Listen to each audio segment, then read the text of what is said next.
Administracioni i Pragës ka qenë një skenari KGB sovjetike në vitin 1948. Defenestracion do me thënë quhet edhje nga dritarja e dikujt.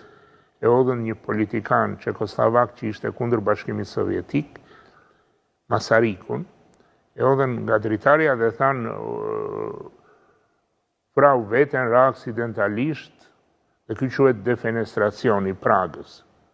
Ishte një skenari KGB-s ky.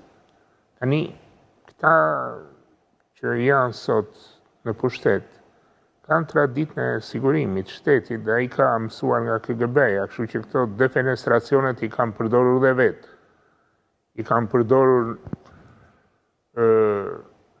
nga sigurimi i shtetit, janë disa defenestracione të famshme, pra edhe nga dritarit që thonë u odh vetë ai nga dritarja, të njerëzve dhe gazetarët investigativ të famshëm, pse s'investigojnë ç'është kjo kështu vdekje këtij lloji? Kjo është vrasje maskuar shtetërore, e bërë për interesat që thash.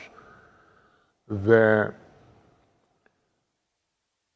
u tha në fillim që është aksident, njoftimi i policisë, po bën dhe hetime, se kështu i bëjnë këta që shkallë derisa të harohet.